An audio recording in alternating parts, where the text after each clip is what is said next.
Hello everybody and welcome back to another episode of Ben the Human Plays Vagrus the Riven Realms. We managed to claw our way back to Tectum, or Torzag's shelter from Tectum Kelvar. You can see, I'm out of supplies. It was a close thing. It was a lot of 50% rations and a little bit of forced marching. But we managed to make it, and honestly, our stats are not too bad. Our obedience and morale are doing just fine, and our vigor is at 5, so we're doing okay. But we need to go to the authorities and tell them about the source of discord. Right here. Report your findings to the authorities in the Temple District. So let's go to the Temple District, to the authorities, and report your findings on the threat over at the Singing Winds. Scribe slaves take you to a magistrate of laws upon hearing what you have to report. Something in their demeanor tells you that they have been expecting accounts such as yours. After listening to your story, the magistrate himself becomes agitated and tells you to stay a while, as someone high-ranking wishes to listen to what you have to say. In half an hour, you are taken for an audience with the High Executor Toremis himself. You cross over to the Cathedral of Sergorod with an entourage of officials and enter through a side gate, ascend sets of stairs, and arrive at an office guarded by executors clad from head to toe in black iron armor. To the magistrate's astonishment, he and his assistants are ordered to stay outside. You are ushered in and enter. That's a lot of important-looking people. The office is in a spacious room with Spartan furnishings and almost no decoration. A personal shrine dedicated to the Raging One is at the far end, and an arch on your left leads out onto a balcony overlooking the district. Standing there is a giant man in dark spiky armor and a shaven head, the grim High Executor himself. His piercing gaze observes you, and you can't help but shudder. Have no fear, Vagrus. The Executor scrutinizes everyone so, although admittedly, some more than others. A lean man in dark leathers with obsidian-colored features and silver hair tells you, grinning. He is surely a dark elf and sits at I was supposed to give him an Australian accent. He is surely a dark elf and sits at a large, sturdy table, accompanied by an elderly man wearing a gray tunic and holding a walking cane, as well as a tall fellow in crimson hooded robes, sporting a gray goatee. A shapely, red-headed young woman in a black Sergorodite breastplate is standing at attention near the fireplace. I do not know if I'm going to be able to keep all these voices straight. Your jabs at the old investigation at every possible opportunity never cease to amaze me, Fallerine. The hooded man says with bile. I was merely referring to how my people tended to overlook, that is not Australian, to be overlooked when praises were handed out, but somehow become the more focus of attention when the security is involved. But perhaps you and your demon summoning colleagues know about it, eh? Sabathor? The dark elf says, and the old man with the cane rolls his eyes, about to say something, but the bickering is cut short as Toremis starts to speak. This is the guy I wanted to give the deep voice to. Let us not waste the Vagrus' time. The executor rasps as he indicates a chair you can sit on. They tell me you have information about the madness over at the Singing Winds. We are listening. Everyone falls silent as you sit down and start. They listen to your story attentively. Tell them everything, including what you learned of the wind, and hand over the dream crystals. Hell yeah, we got 10 insight, woo! And a talisman of divine rage. I think we already have one of those, but why not? Some renown, some insight. After the full report, the office is enveloped in silence while the hooded man eventually speaks. This confirms much of what we theorized. Is that so? Then there will be no point in extensive work my agents did. The dark elf sneers, but the High Executor raises a metal-gloved hand to silence everyone and turns to you. You have done a great service to the Empire, Vagrus. You deserve to be commended and rewarded. Tell him that Captain Mavuru was instrumental in your success. Sure. Oh yeah, I think that was the guy we ran into out in the wasteland, like forever ago. I don't even remember what episode that would have been. As it should be. The old man with the... Oh wait, that's the old man? Dang it, there's too many people in this room. The old man with the cane says, you thank them and ask what this is all about. The company in the room exchanges glances, and then Toremis motions to them permissively. Apart from what you already know, damn it, I can't keep these voices straight. How do you even sound? I'm so bad at this episode. I apologize to everybody. I apologize to Australians especially.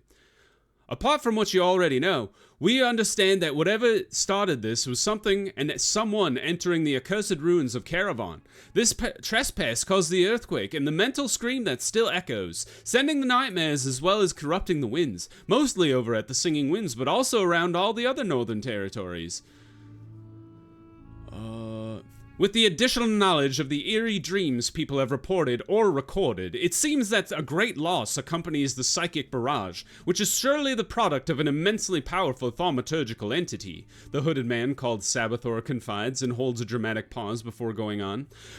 Only one such entity linked to Caravan on the Singing Winds where the phenomenon originates from, Orowin, the cursed elven witch queen of the Forsaken Place. She used to be a sorcerer of considerable power before she and her city succumbed to the calamity. It is now almost certain that her soul is still bound to Caravan and was disturbed somehow, damaged even. This triggered the incident, which abated some but is still at large, and there is no indication it will stop on its own. Additionally, the quakes upturned the damnable Tectum Kelvar, which spewed out its blackened guts to the surface in the form of these ghoulish creatures. Like someone kicking a death spike wasp nest, the dark elf called Fullerene muses. Whoever kicked it may know more. This is conjecture, the High Executive frowns. Until we know more, we need to deal with the symptoms. As for you, Vagrus, there is no point in taking more of your time. Your service is appreciated. Farewell. You can sense there is no point in arguing. The executors are at the door, hand you a pouch with your reward. You take your leave. Is that it? Sweet, we finished that. Good job, team. All right, that's interesting. Yeah, I think it's just done. Yep, neat. All right, well, I think our plan now is to head to Larnak. Not only can we head out here and then get closer to the Four Corners, the last location for the Four Corners, I think I would like to get ready to take down the worms once and for all. So we're gonna head out that way. Let's leave the temple district. Let's make sure we get enough food to get ourselves out there. Mirage is at least the goal we want to hit here because they have cheap food there. So I'm thinking at least 10 days worth of food. Let's see here. What if I do 1,500? That's 8 days and we're at 2 right now. Sounds good. Honestly, get the last stack of food here. Might as well. Now, we would like to pick up stuff to go to Lumen, since that is our first stop along the way, generally, when we're heading west. There we go. Loader's Guild. Honestly, Loader's Guild going to small cities like Lumen or Arcane, perfect time to go. Because nobody checks your stuff when you go there. And you can make a decent amount of money. We'll take the Ratharnak Alliance stuff. There's one thing for the church. All right. I think that's all we can carry. I mean, we could take more, but that's all I want to take. So I don't think I saw anything for anywhere else along the way. Because it would be Crystal, Mirage, or Larnak. I guess there's this one. But that one's you'd need a lot of space for that one. Okay, I think that's fine. Towards the city gates. And we will head on our way. Can't waste good movement speed today. Let's not go unguarded just yet. I want to get our morale and our obedience back up to 9.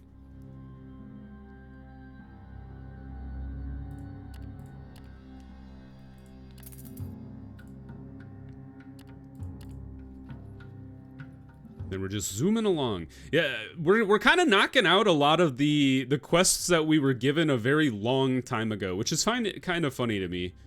I don't know. I might have showed. I think I showed on stream what the next step for the outpost is. We have to get 500 ivory, timber, bright kelp, and bronze. And kind of like last time, I think I will just do that off camera, and then I'll show you guys what happens when you achieve greatness. When you get all the materials there. Because I don't think there's anything interesting about me just, you know, hauling stuff back and forth from wherever I buy stuff. Like, 80 bronze is a lot of bronze. And we're probably going to have to make some Avernum trips. 500 ivory is a crazy amount as well. We'll probably have to make some trips from the Ocean Quarry. I think that's where you get a lot of ivory from. I think we have to turn in that beast skeleton thing still for the old man there. Let's see. We have 8 days worth of food. Mirage is 6 days away, and we can march through the crystal here. Only 2 days, or two movement points, so we will rest in town. And let's see, what do we got here? Larnak would be a perfect time. I was just gonna say the perfect time to pick up stuff to take to Larnak, because that is our ultimate destination before moving on to Tectum Carvos, which I can't imagine anybody wants me to take stuff to, but you never know. Some Devon stuff, a lot of stuff for Torzeg Shelter. Lumen's a tricky one because when you're going west, because generally you're not taking stuff west. You're usually taking it to Devon or Torzeg Shelter. Or even the Crimson Gate. Or Salem. Wild. Yeah, not great. But, we'll make do. Ash mines a plenty. Arcane. Nah, we don't need to pick any of those people up. We'll rest here. Put our people to work. Get our vigor back up to 9. Critical success. We made 2 bros. Well done, team. We have 4 scouts. Oh yeah, isn't one of them a child? Let's get 30. So this is going to be the tricky part. Is when you make your way to Tectum Carvos. You need a massive crew because there is a group of people that joins you to go to Tectum Carvos, and they like eat all of your food. It's absolutely insane. So now that I remember that happening, I'm gonna actually buy as many supplies as I possibly can along the way, because I think I will need them. Excuse me? How could you do this?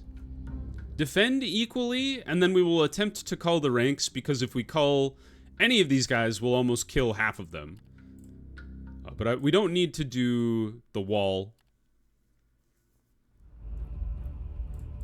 I can't remember if the red ones are more dangerous or the blue ones. Or maybe they're equal.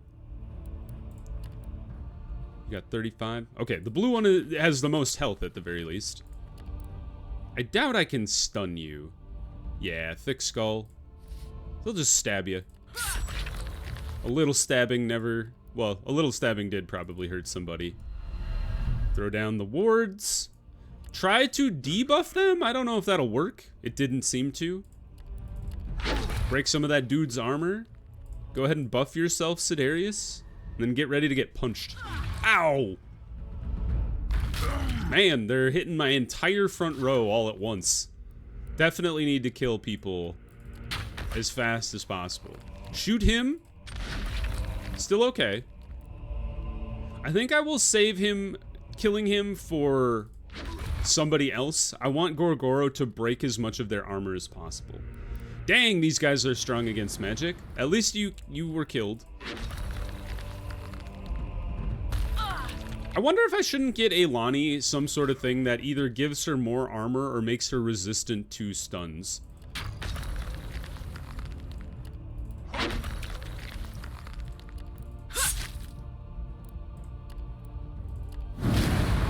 Not a lot of damage coming out of Nadir this battle, unfortunately. Oh, he didn't die. So close. Eilani may or may not fall. Well, let's Sidarius finish that dude off. And then I'm hoping concentrated fire plus a couple lucky crits. Yes! Finish him off before Eilani gets knocked out.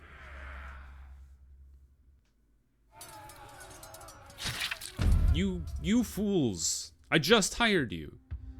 Pursue, stand down. We don't need to pursue these people into the The realm of darkness. Actually, it's not really darkness, is it? Because we're in the crystal mines. We lost a slave. Tragedy. Excuse me.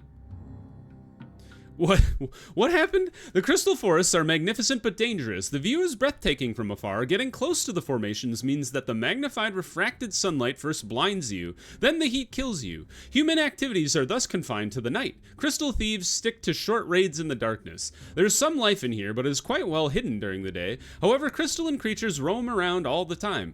Amoebic, silicoids, and even stranger, many-limbed crystal beings. But accidents happen in this alien and opaque environment. You find one of the unlucky ones. He got trapped under a fallen spiked crystal limb. The morning of sun fried him alive. The corpse is relatively fresh, but thoroughly cooked. There is some coin on the dead man, and the crystal he tried to steal is in a leather bag strapped to his back. Sweet! One man's loss is another man's gain.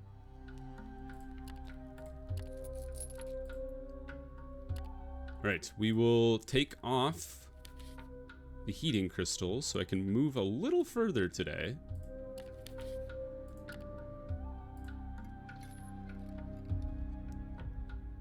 I might have to force march my way through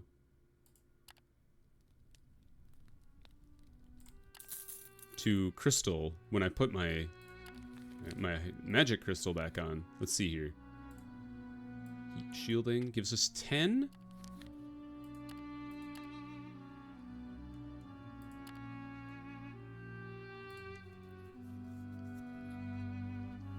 Yep. Well, that didn't work out exactly how I planned, but it's fine.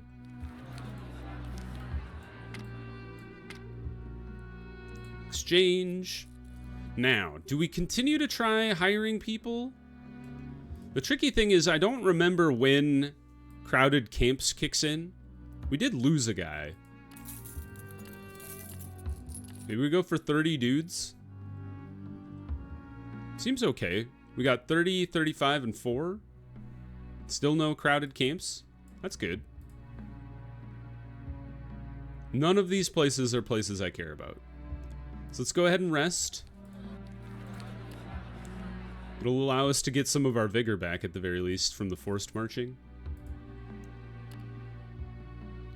And then exchange for news. Where are you guys going? Not where I'm headed. All right. Heading out, or we should buy the supplies. Like I said, we're gonna need them when we take our way down to the worm lair.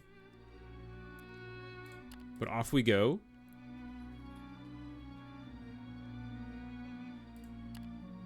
Can't use that today.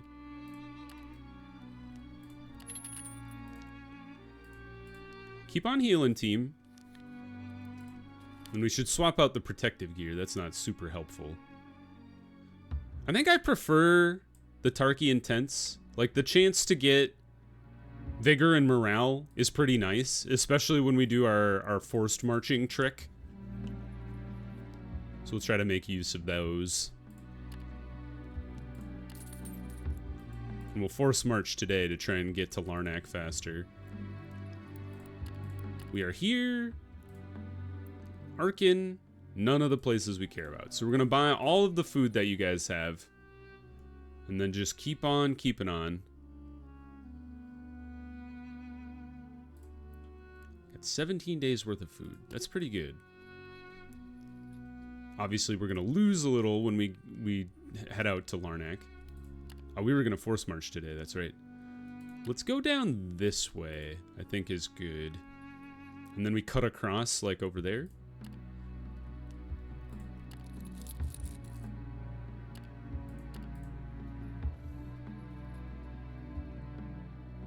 Oh, it's not even worms. I was gonna be like, the worms are back. Apparently not. It's just a bunch of Chakra. Not hard to fight, but they always come in massive numbers, and it's no good for your people. Let's go ahead and mount up enough people so we have the maximum chance of success. And then we will call their ranks just to give ourselves a bit of a boost. This should be easy for our people. And we are going to kill the alpha, so that's a good thing.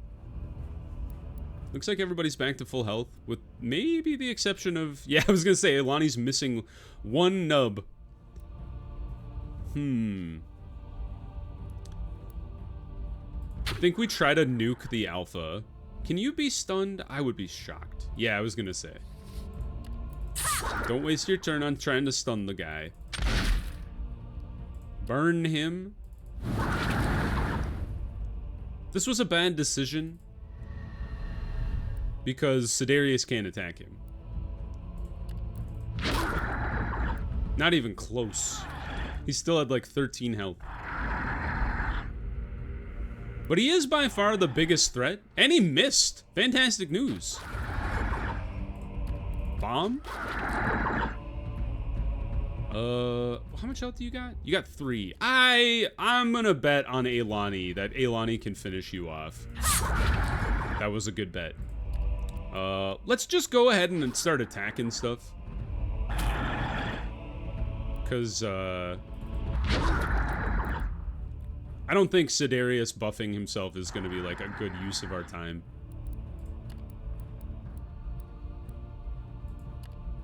Middle one.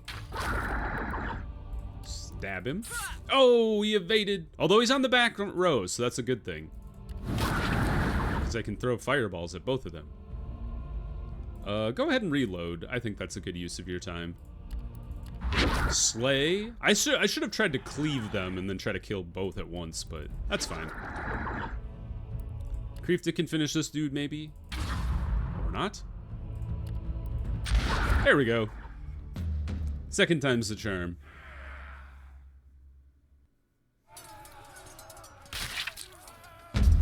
Ooh. Oh, they got some of my people. We succeeded. They took 2 slaves and some supplies. We have a 99 chance to succeed. So let's pursue. A little more wounded. We did not kill them all. Give our people time to heal up. We got a critical success there. Jeez, we still lost a lot of fighters. I guess only 2. I guess, yeah, some of our guys were mounted up, and we lost 2 slaves. We are full on supplies, though, which is fantastic. That's the benefit of getting raided by Jacra, is they replenish all of your supplies quite thoroughly, which is kind of funny. They try to steal your supplies, and they always end up refilling mine.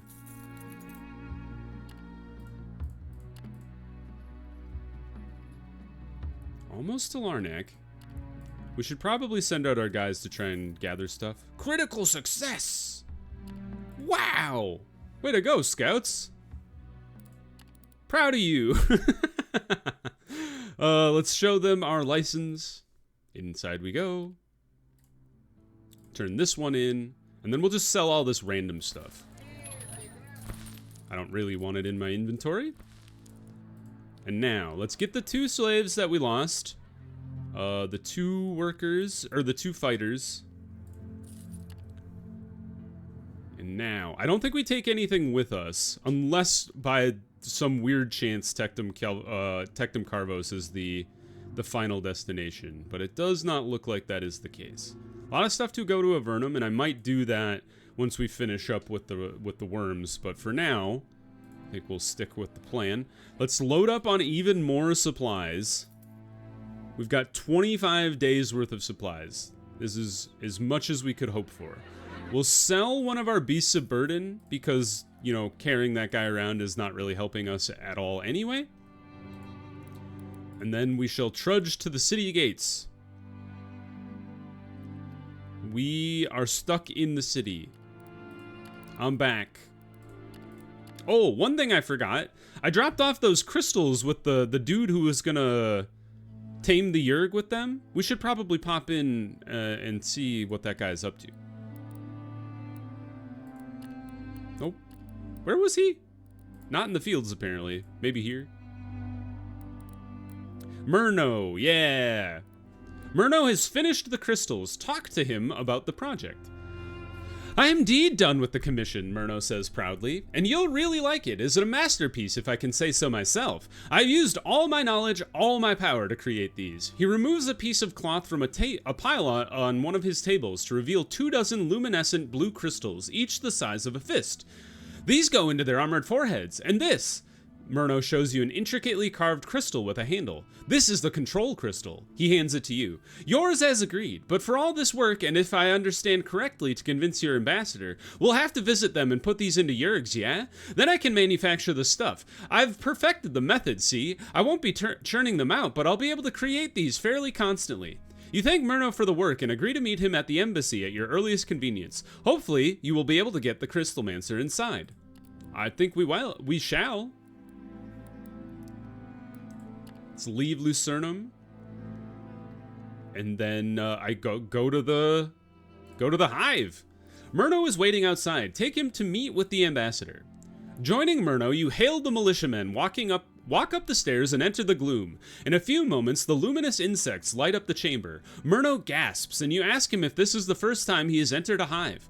I've visited several dead hives, you see, but it's one thing to work with bugs, and another to actually see them like this. To your surprise, the yurg warriors on the walls do not react to your presence, despite Myrno's attendance. You tell him to stay at your side as the liaison arrives and leads you to meet the ambassador. After your introductions, you explain that Myrno has created the crystals that you are ready to present how they work to the Yascori. The ambassador looks excited, as much as it can be ascertained from the chittering and clacking of mandibles. You are led into a chamber where several docile-looking yurg drones join you. Myrno is told to demonstrate his craft, and so he begins to embed the first crystal. You and the ambassador observe the process. Without much further ado, Myrno gets to work on a yurg drone that appears to be sedated somehow. The process includes cutting a hole into the forehead chitin plate of the creature, using magic to fuse the crystal into it, then attune its emission to the large insect's mind by chanting spells, and channeling energy into the construct. The ambassador is soon joined by half a dozen other Yascori, all tall, lean humanoids covered in chitinous exoskeleton. They stand at one side, observing without a sound or any sign of movement. At length, Myrno announces that he is ready. With the Yascori gathered around the yurg, the Crystalmancer pulls out a small crystal scepter and begins giving simple commands to the creature. It complies impeccably. During the demonstration, none of the Yascori move or react, but you are convinced they experience it all, using their minds to communicate. The ambassador turns to you and Myrno. We are delighted. The process works well. You convinced us. We sell yurg to you from now on, and your friend can modify them. You spend some time negotiating the details, how the yurgs will be sent to Myrno's workshop, where the mage will prepare them to be sold at the Manzio. First to you, of course, then to any other buyers. When all is said and done, it must be time to leave. You're escorted out of the hive. We gain some insight. Changes occurred in Larnak. You and Myrno exit the hive, walking down to the city's level, and say your farewells for now. We did good business today. Don't be a stranger, Vagrus, the mage says after shaking your hand. I will be working on enhancing the control crystal, making the whole process more sophisticated, so I might be able to upgrade your gear soon. Anyway, see you around. The two of you part ways. Cool. Look at that. Beasts of burden. So basically the Yascori are better than any of the other mounts in the game. The only downside is they're incredibly expensive. They are a little slower, which is kind of interesting. They can march further. So yeah, we're trading movement points for march points. We're losing cargo capacity versus mammals. Not as much as lizards. It takes slightly more work to work them around, but they do take less consumption? I'm a little confused because this one says 2 and this one says 2 minus 1? They do have better defense as well. Same amount of attack. Oh, maybe what it's saying is it's you'd end up with 7 versus, and then this one would actually be 1. So that's kind of nice. They're lower cost from a support or from a supplies perspective. Beast of Burden, they can carry way more. They can march further as well. Slightly more work again, less food, and more defense. So that's interesting. They're really expensive though. Like the Beasts of Burden and the Mounts 4 and 25. These guys are 4 times as expensive. These guys are 6 times as expensive. So it's I see the idea here, but I'm not 100% sold on actually doing it because like there's not a lot of them. Like if I wanted to mount 30 fighters with yurg, it's gonna take me forever. Maybe we let them build up some in the future. I'm not 100% sure I'm actually gonna do this. At least for most of the playthrough. Maybe at the end I'll try it out. I also think Ren gets upset when you start riding around on bugs because he hates bugs. But for now, I think that's, we'll leave it be. But that's interesting. For now, if you guys enjoyed the episode, click the like button. It helps me out a lot. If you want to see more episodes of Vagrus, the Riven Realms, or the other videos I have going on the channel, subscribe to the channel. Make sure you have your notifications on so you know when the next videos go live. But until next time, everybody, I hope you had a good one, and I'll see you in the next video. Bye-bye, everybody!